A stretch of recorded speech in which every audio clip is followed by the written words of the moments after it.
Kowe kepengen ngalim ngalama tapi ra tau sinanu, kowe tak kandhani yo edan iku macem-macem. Dadi taman naita antam si faqihan munadhir, tapi diwiri anake mau kangelan mau sinanu wal jununu.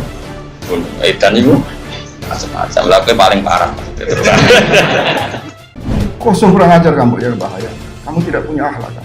Kamu mengajarkan sesuatu yang keliru dengan alasan-alasan yang kamu simpul-simpulkan menurut logika akal pendek kamu.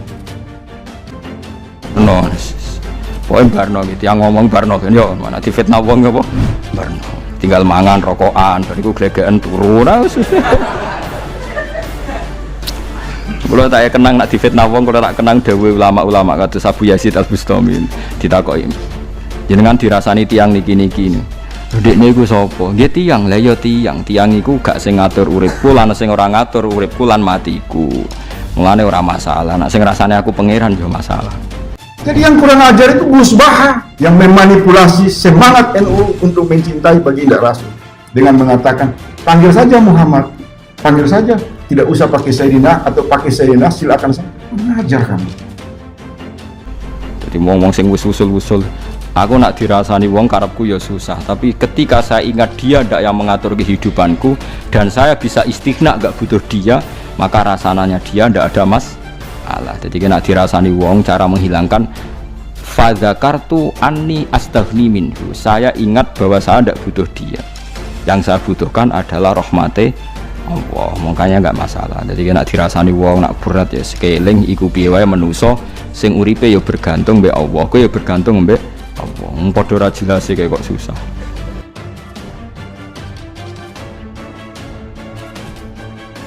Saya merujuk kepada pernyataan Gus Baha yang menurut saya dia tidak berakhlak dan mengatakan bahwa Rasul Muhammad SAW adalah manusia biasa, sama dengan kita. Mau panggil Sayyidina, monggo. Tidak panggil Sayyidina, monggo. Apa-apaan ini kamu?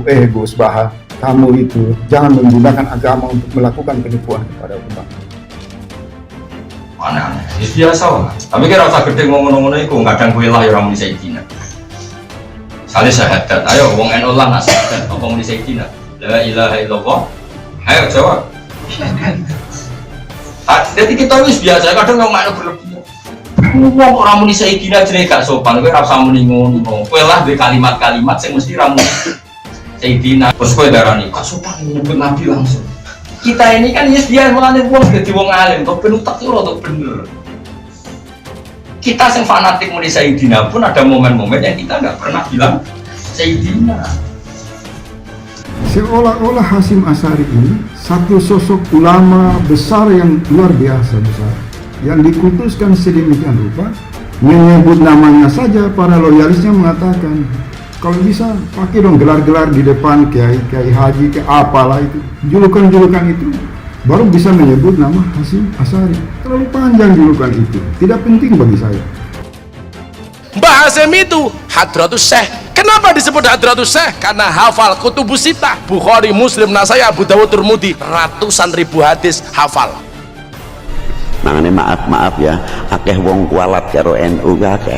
Iku sing nyekel para aulia, para ulama mutaqaddimin, zahidin, as-shalihin, al-arifin. Lho iku sing dedekno marakno kualat iku teko iku.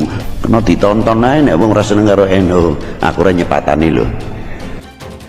Organisasi NU ini dia bukan satu wadah yang disakralkan, suci dan tanpa koreksi publik. Saya mencintai NU karena saya punya guru banyak orang NU dan nama saya diambil dari pendiri NU.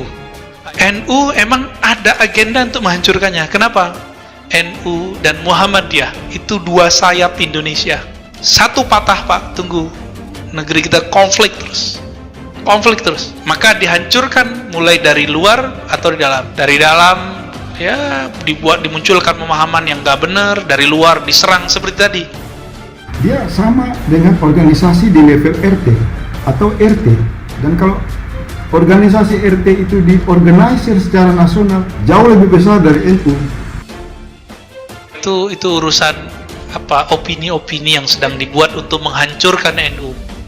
Berhasil nggak pak? Nggak berhasil, alhamdulillah. Karena banyak wali-wali Allah yang mastur di Jawa. Jadi memang Nahdlatul Ulama itu benarnya adalah organisasi pesantren. Bisa dikatakan bahwa NU itu pesantren besar, pesantren itu NU kecil.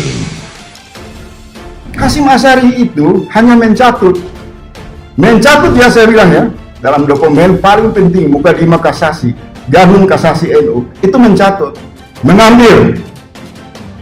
Dulu ada Nahdlatul Wathon, ada Nahdlatul Thulab, macam-macam yang isinya para santri ingin bergerak untuk memperjuangkan kemerdekaan Indonesia. Maka kiai-kiai seperti Kiai Hasyim Asy'ari, Kiai Hasbullah, Kiai Bisri Samsuri ini mendirikan Nahdlatul Ulama, kebangkitan ulama. Di bawah ulama adalah santri-santri. Ulama maju dulu, bangkit dulu, biar santri-santrinya ikut bangkit. PBNU tidak dibentuk oleh Hasyim Asy'ari yang nol besar, yang hanya keluarganya saja mengklaim seolah-olah menjadi tokoh utama. Jadi Nahdlatul Ulama itu didirikan oleh kiai-kiai pesantren, kiai-kiai pesantren, kiai-kiai pesantren yang tawadhu. Kenapa tiba-tiba dalam perjalanan seolah-olah dikultuskan sedemikian rupa, diagung-agungkan begitu besar, yang ujungnya anak cucunya itu pergi mencari uang lewat yayasan-yayasan foundation yang tidak pernah ada laporan transparansinya kepada publik, yang tidak ada tujuannya untuk apa. Tidak usah pakai pamer-pamer. Terus kalau tidak ada NU, tidak ada Indonesia ini. Orang NU tidak usah teriak-teriak Indonesia harga mati segala macam, tidak usah. Mulai Tuhan sampai orang-orang yang ahli sejarah tahu semua. Kalau tidak tahu berarti dia jahil gitu saja. Mereka sama dengan organisasi-organisasi keagamaan lainnya, organisasi-organisasi Islam lainnya. Saya sampaikan apa yang saya lakukan ini adalah amaliyah, tuntunan ideologi yang berasaskan kepada akidah Ahlus Sunnah wal Jamaah. Bahkan saya tambahin, tidak hanya Ahlus Sunnah wal Jamaah, Ahlus Sunnah wal Jamaah An-Nahdliyah. Ada klaim yang mengatakan mereka Aswadiyah, itu juga satu kebohongan, karena orang di luar NU menjalankan juga nilai-nilai, keyakinan, fikih dan lain-lain berdasarkan Aswadiyah tanpa umbul-umbul ormas NU. Karena kalau ngaku-ngaku Ahlus Sunnah wal Jamaah banyak, semua orang selain Syiah itu ngakunya Ahlus Sunnah wal Jamaah. Tapi mohon maaf, yang mempunyai komitmen kebangsaan dan keumatan yang jelas itu tidak hanya Ahlus Sunnah, tetapi Ahlus Sunnah wal Jamaah An-Nahdliyah. Maka sekarang banyak orang-orang yang ingin memisahkan antara Ahlus Sunnah dengan NU. Bahasanya mereka begini, nggak usah NU-NU-an, yang penting Ahlus Sunnah. Saya sampaikan, kalau ada orang mengatakan nggak penting NU-NU-an, yang penting Ahlus Sunnah, saya pastikan orang seperti ini pasti Wahabi. Kenapa? Arab Saudi itu dulunya Ahlus Sunnah, tetapi nggak ada organisasi yang membentengi, menjaga Ahlus Sunnah. Maka sekarang Arab Saudi Ahlus Sunnahnya hilang, dikuasai oleh Wahab. Maka kenapa di Indonesia ada Nahdlatul Ulama? Fungsinya adalah untuk menjaga kelestarian amaliyah Ahlus Sunnah wal Jamaah.